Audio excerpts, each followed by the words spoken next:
Hello दोस्तों, नमस्कार। SM किसी चैनल में मैं आप सभी लोगों का दिल से बहुत बहुत स्वागत करता हूं। दोस्तों, इस वीडियो को स्टार्ट करने से पहले जरूर याद दिलाना चाहूंगा, अगर किसी ने फर्स्ट टाइम विजिट किया चैनल को जरूर सब्सक्राइब कर लेना, बेल आइकन को हिट कर लेना। अगर आप चाहो तो फ्री स्टॉक मार्केट क्लासेस इस चैनल को भी सब्सक्राइब कर सकते हो, लिंक ऊपर आई बटन पे या नीचे डिस्क्रिप्शन में मिल जाएगी। चलिए दोस्तों, फटाफट इस वीडियो को स्टार्ट कर लेते हैं।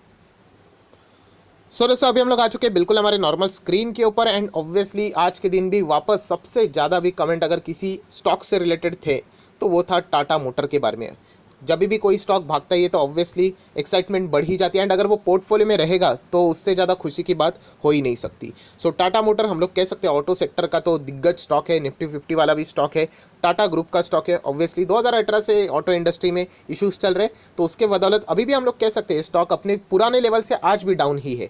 पर ये स्टॉक ही नहीं, बाकी भी अगर आप देखोगे इसके जितने भी कॉम्पिटिटर है वो भी डाउन है। अगर आप इसका बड़ा कॉम्पिटिटर कौन है, पैसेंजर व्हीकल की बात करें, मारुति 10,000 वाला स्टॉक था, आज भी आप देख सकते हो वो भी डाउन है। वो एंटायर सिनेरियो हम लोगों को वैसे ही प्रेशर वाला देखने को मिल रहा था। ये नॉर्मली बात अभी आप लोगों को पता है, हम उसके ऊपर बाद में आ जाएंगे। पहले अभी हम लोग आ जाते हैं वापस यहाँ पे तेजी क्यों। एंड आज की तेजी तो एक अलग ही लेवल की बात है। मतलब जो न्यूज़ है ना दोस्तों, वापस टाटा मोटर ने यहाँ पे कुछ पॉइंट्स सामने रखे हैं एंड उस पॉइंट में वापस उन्होंने क्या बताया, उनके जो सेल्स है। एंड दोस्तों मैं बताना चाहूँगा उनका सेल्स का जो डेटा है वो उन्होंने प्रेजेंट किया एंड उसमें नेगेटिव डेटा हम लोगों को देखने को मिल रहा है एंड उसके बावजूद तेज़ी है। ऐसा क्यों फिर? तो चलिए वही चीज़ें अभी हम लोग को यहाँ पे समझनी है। अभी हम लोग यहाँ पे आ जाते हैं टाटा मोटर, ये बाद में हम लोग देख लेते हैं फॉर्मेलिटी वाला डेटा। अभी यहाँ पे हम लोग आ जाते हैं टाटा मोटर के उस आर्टिकल के ऊपर जो बहुत ही ज़्यादा इंपॉर्टेंट है। दोस्तों, अभी हम लोग जैसे आ चुके आर्टिकल ऑलरेडी आपको बताता है, तो आप देख सकते हैं, ये देखिए retail sale for the second quarter. किसकी बात हो रही है? अगर हम लोग जेएलआर की भी बात करें, राइट, वही उनका बहुत बड़ा यूनिट रहता है। तो सेकेंड क्वार्टर की अगर हम लोग बात करें, सेकेंड मतलब यही अप्रैल मई जून खत्म होने के बाद जुलाई अगस्त सितंबर वाला।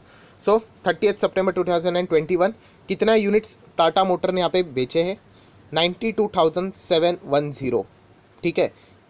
पिछले क्वार्टर की अगर हम लोग बात करें, पिछले साल के पिछले क्वार्टर टू की बात करें 2020 की, तभी यहाँ पे अगर हम लोग बात करें 1,13,500 यूनिट्स बेचे थे, मतलब उससे भी ज़्यादा। एंड इस वक्त तो 92,000 18.4% गिरावट है यहाँ पे। ये डेटा यहाँ पे टाटा मोटर ने सामने यहाँ पे रखा हुआ है, आप देख सकते हो। यहाँ पे lower year on year basis performance हम लोग को देखने को यहाँ पे मिल रहा है एंड हर जगह पे ऑब्वियसली टाटा मोटर का जो प्रेजेंस है वो ग्लोबली भी हम लोग को देखने को मिलता है। ये देखिए, खुद टाटा मोटर ने ऑफिशियली ये डेटा सामने रखा हुआ है, जिसमें नॉर्थ अमेरिका में अगर हम लोग देखेंगे लगभग 15% की गिरावट है, 15.5% की गिरावट है इनके सेल्स में। चाइना जो इनका मेजर मार्केट है 6.25% की गिरावट आप बोल सकते हो।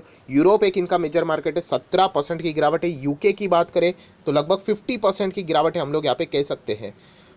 यहाँ पे बताने का मकसद क्या है कि ये जो डेटा है वो नेगेटिव है, उसके बावजूद टाटा मोटर में तेज़ी है। ऐसा क्यों? तो दोस्तों ऑब्वियसली अगर आप मार्केट से अटैच हो एंड टाटा मोटर के पहले के जो कुछ स्टेटमेंट्स है आपको अगर वो पता है तो आपको कोई ज़्यादा तकलीफें होने वाली नहीं है, क्योंकि आप सभी लोगों को पता है कि ये गिरावट क्यों है, इसके पीछे का कारण क्या है आपको भी पता है। अगर आप लोग रेगुलरली चीज़ों को फॉलो करते हो तो हाँ, अगर आप बिल्कुल नए हो या फिर आप रेगुलरली स्टॉक्स को फॉलो नहीं करते हो तो आप लोगों के लिए ऑब्वियसली एक बहुत बड़ा क्वेश्चन मार्क ये जरूर आएगा कि इतने नेगेटिव सेल्स वाला डेटा सामने रखने के बाद भी टाटा मोटर क्यों भाग रहा है। दोस्तों रीज़न तो आप सभी लोगों को यहाँ पे पता है, टाटा मोटर ने भी खुद यहाँ पे बताया। तो आप लोग यहाँ पे देख सकते हो कि जैगवार एंड लैंड रोवर की जो सेल्स की अगर हम लोग यहाँ पे बात करें वो अभी के क्वार्टर में इसीलिए गिरावट हम लोग को देखने को मिल रहा है। इम्पैक्ट जो हम लोग को नेगेटिव देखने को मिल रहा है उसके पीछे का रीज़न एक ही है, सेमीकंडक्टर के शॉर्टेजेस। ये उन्होंने वापस बताया। ये सेमीकंडक्टर के शॉर्टेजेस उनका खुद का इंटरनल इशू नहीं है, ये कौन सा इशू है? एक्सटर्नल इशू है, ग्लोबल इशू है। अगर ग्लोबल लेवल पे भी अगर कोई कंपनी है, चाहे अगर हम लोग BMW की बात करें, डेमलर की बात करें, तो उन्होंने भी ये सारी चीज़ें यहाँ पे रिपोर्ट करके बताई थी कि यस हमारे इसमें भी जो सेल्स का जो डेटा है वो यहाँ पे नीचे ही जाने वाला है, क्योंकि सेमीकंडक्टर्स यहाँ पे प्रॉपरली यहाँ पे सप्लाई नहीं हो पा रहे, तो उसके चलते ये इशू यहाँ पे देखने को मिल रहा है। टाटा मोटर ने ये खुद से सामने आके इस चीज़ें मार्केट के सामने सारी आके चीज़ें बताई थी, उसका खामियाजा भी उनको लोअर सर्किट में देखने को मिला था। अगेन कह रहा हूँ, एफएनओ वाले स्क्रिप्ट में लोअर सर्किट परमानेंटली नहीं लगता है, वो वापस हम लोग को ओपन होते हुए देखने को मिल जाता है। एंड देखा गया तो बाकी जितने भी कंपनीज है ऑटो सेक्टर से रिलेटेड काम करती है उनमें भी हम लोग को सेम ही चीज़ें यहाँ पे देखने को मिलती है। पर इसके बावजूद स्टॉक में हम लोग को 9% की तेज़ी क्यों देखने को मिली आज ही की दिन की अगर हम लोग बात करें तो दोस्तों एक बहुत ही अच्छी खासी न्यूज़ हम लोग को देखने को मिल रही है। देखिए यहाँ पे प्रॉब्लम क्या है कि सेमीकंडक्टर का इशू है। क्या डिमांड में कोई प्रॉब्लम है? मतलब उनका प्रोडक्ट में कोई खराबी थी इसीलिए अभी डिमांड कम हो गई है एंड कोई उनके प्रोडक्ट खरीदना नहीं चाहता है, ऐसी कुछ बातें तो ऐसा बिल्कुल भी नहीं है।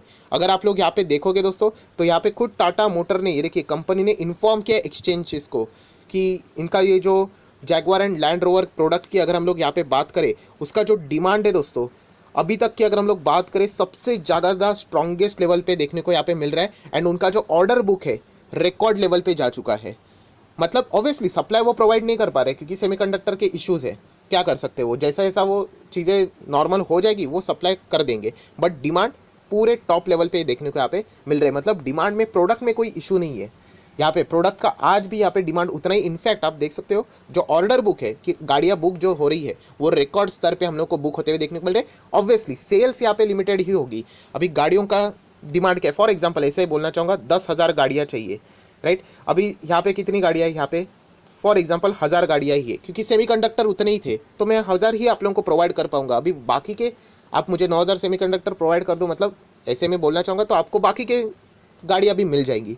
सो यही सबसे मेन डेटा था जो कि टाटा मोटर ने यहाँ पे प्रेजेंट किया एंड वापस उन्होंने सेम चीज़ बताई है कि यहाँ पे आने वाले Q2 के नंबर्स भी हमारे यहाँ पे खराब ही रहने वाले हैं क्योंकि सेमीकंडक्टर का जो इशू है, ये जो मसला है वो ग्लोबल लेवल पे शॉर्टेजेस चल रहा है, इसके कारण खराबी देखने को यहाँ पे मिलने वाला है। Q3 Q4 अच्छा ही यहाँ पे रहने वाला है, बट डिमांड स्ट्रांग है, ये सबसे मेन पॉइंट उन्होंने यहाँ पे बताया है। मतलब एक बार सेमीकंडक्टर का इशू सॉल्व हो गया तो इनका जो सेल्स जो होने वाला है वो बहुत ही कमाल का होने वाला है। आपको जो जंप देखने को मिलेगी वो बहुत ही मैसिव जंप रहेगी, बहुत ही हाई लेवल पे 50, 60, 70% भी क्रॉस हो सकते हैं, राइट, क्योंकि डिमांड स्ट्रांग है यहाँ पे, ऑलरेडी सब कुछ चीज़ें यहाँ पे बुक भी हो चुकी है।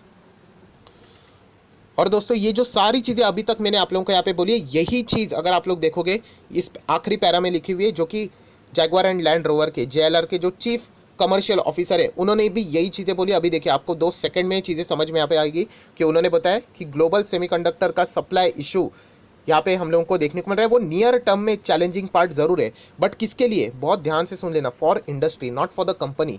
इंडस्ट्री मतलब पूरे ऑटो सेक्टर की अगर बात करें उनके लिए वो चैलेंजेस है एंड उसके अगर हम लोग बात करें ऑब्वियसली उसके आगे भी वो यहाँ पे बढ़ने वाले हैं, बट इतने खराब अगर हम लोग यहाँ पे बात करें सप्लाई की इसके कारण, फिर भी इनकरेजिंग करने वाली कौन सी बात है कि यहाँ पे आप लोग देख सकते हैं उनका जो डिमांड है वो यहाँ पे बहुत ही ज़बरदस्त हम लोग को ग्रो होते हुए देखने को मिल रहा है, तो सेल्स भी हम लोग को ग्रो होते हुए देखने को यहाँ पे मिल जाएंगे।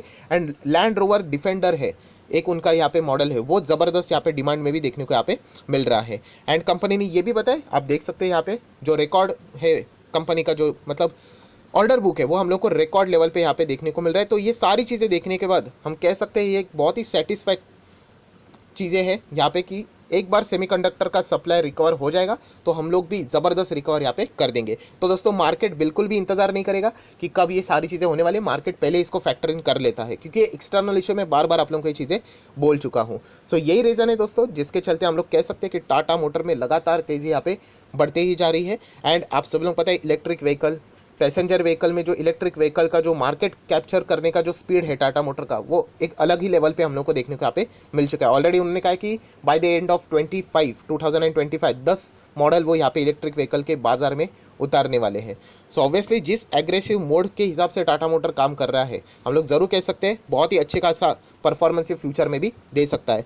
वीडियो को क्लोज करने से पहले दोस्तों एक ज़बरदस्त सवाल भी यहाँ पे पूछा जाता है, जैसे कि सर यहाँ पे हम लोग यूजुअली आप भी बोलते हो कि PNL अगर हम लोग देखते कि जो कंपनियां लॉस में रहती है, राइट, उसमें निवेश करना नहीं चाहिए यूजुअली करके, बट तो टाटा मोटर तो लॉस वाली कंपनी है। तो दोस्तों आप जैसे मैंने आपको कहा कि कंसिस्टेंसी मैटर करती है, टाटा मोटर कोई लाइफ टाइम लॉस वाली कंपनी नहीं है। ये 2018 से जो इश्यूज स्टार्ट हुए थे वहाँ से जाके इस ऑटो कंपनी को दिक्कतें हुई थी, और सिर्फ इस कंपनी को नहीं, जितने भी ऑटो कंपनीज है आप उनके सेल्स देख लेना, आप उनके नंबर्स देख लेना, तब जाके आपको ये चीज़ समझ में आएगी। जैसे कि अगर चलो टाटा मोटर की बात करें, मार्च 2010 से अगर आप देखोगे यहाँ पे सेल्स, नेट प्रॉफिट देखोगे, यहाँ पे आप लोग देख सकते हो सब कुछ आपको पॉजिटिव ही यहाँ पे देखने को यहाँ पे मिल जाएगा। एंड जैसे आपको ये नेगेटिव देखने को यहाँ पे मिल रहा है, ये कौन सा ईयर है आप देख सकते हैं 2018 के आसपास, ये देखिए मार्च 19, फिर उसके बाद ये सारी चीज़ें देखने को मिले। एंड वहीं से तो स्टॉक हम लोगों को नीचे जाते हुए भी देखने को यूजुअली यहाँ पे मिला है। सो इसके पीछे का रीज़न क्या है, ये एक्सटर्नल रीज़न है, आप सब लोगों को पता है बहुत सारे ऑटो सेक्टर में पॉलिसियाँ यहाँ पे चेंज हुई थी, और ये सिर्फ अकेला स्टॉक नहीं गिरा था।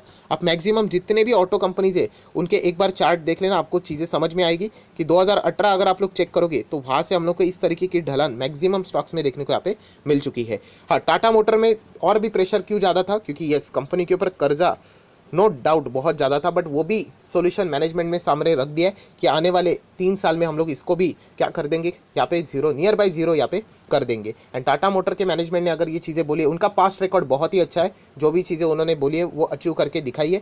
सो बाजार भी इस चीज़ को ज़रूर अप्रिशिएट करेगा ही करेगा। सो इसके कारण हम लोग कह सकते हैं कि टाटा मोटर एक बहुत ही अच्छा खासा परफॉर्मेंस दे रहा है। ये कोई पहले से ही लॉस मेकिंग कंपनी ने 2018 में जो चेंजेस हुए उसके कारण कुछ हम लोग को यहाँ पे प्रॉब्लम्स देखने को यहाँ पे मिली थी, जो कि हर ऑटो कंपनीज को यहाँ पे झेलनी पड़ी है। सो फाइनली हम लोग कह सकते हैं इसीलिए तो ऑटो सेक्टर यहाँ पे दिक्कतों में था, जो कि अभी यहाँ पे रिकवर भी हो चुका है। सो बस मैं इतना ही कहना चाहूँगा कि टाटा मोटर, ये मैं बहुत बार बता चुका हूँ, बहुत सारे लोगों ने आरजे ने निवेश किया है। बिल्कुल जो नए लोग रहते हैं रिटेल इन्वेस्टर, वो आरजे ने निवेश किया, इसीलिए उसी स्टॉक में पैसा लगा देते। अगर आप पैसा लगा रहे हो तो एक बात भी बताना चाहूँगा, आरजे का जो पीरियड ऑफ होल्डिंग रहता है ना, एवरेज अगर मैं बात करूँ मिनिमम 7 से 8 साल रहते हैं, मिनिमम अगर मैं बात करूँ तो वो उसके भी परे होल्ड करते हैं। टाइटन की तो कहानी सुनी होगी, आज भी वो होल्ड करते हैं। तो ये चीज़ भी आपको समझ में आनी चाहिए। हमारा गलती क्या होता है रिटेल इन्वेस्टर का, हम आज निवेश करेंगे 4 दिन बाद पैसा मिलना चाहिए। अभी बुल रन में मिल रहा है इसलिए ठीक है, अगर यहाँ पे क्या हो जाएगा, बहुत सारे लोग जंप करेंगे, तेज़ी में तो जंप हर कोई करता है ये, एंड बाद में 3-4 महीना पैसा नहीं मिला तो बेच देंगे स्टॉक को। तो ये कहानी नहीं होनी चाहिए। अगर आप टाटा मोटर में निवेश करते हो, मैं बार बार बता चुका हूँ कि आपकी मर्जी, आप करना चाहते हो तो कर सकते हो। ऑब्वियसली 2030-35 तक ये स्टॉक अलग ही लेवल का रहने वाला है, बट इतना लंबा खेलना आना चाहिए। सुनने के लिए बहुत अच्छा लगता है यार, 2030 करेंगे हम लोग निवेश, 30 मतलब 10 साल की मैं बात कर रहा हूँ, बहुत लंबा जर्नी रहता है। एंड वो 10 साल के जर्नी में भी बहुत सारे अप्स एंड डाउन्स रहने वाले हैं, राइट।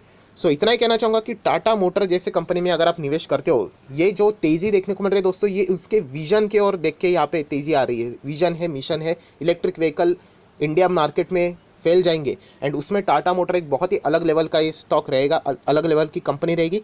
इसलिए ये सारी चीज़ें हम लोग को देखने को मिल रही है। सो बस मेरी तरफ से एक ही इंपॉर्टेंट सलाह रहेगी, जो भी रिटेल इन्वेस्टर है, अगर आप निवेश करते हो टाटा मोटर में, लॉन्ग टर्म के लिए करना, शॉर्ट टर्म के लिए सोचना भी मत।